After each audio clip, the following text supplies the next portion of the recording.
Hi guys, welcome to How to Solutions YouTube channel. In today's video, I'm going to show you how you can change your Twitter username.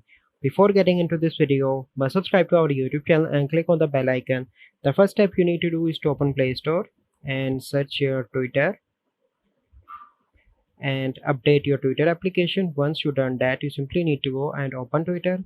Once you open Twitter, you simply need to click on your profile picture in the left top, and then you need to scroll and click on settings and privacy, and then you need to click on your account. And once you are here, you simply need to click on account information, and then you need to click on your username, and here you need to change your username like I am doing. Okay, and then you need to click on done. Once you click on done, your username will be changed. So this is a process by which you can change username on Twitter.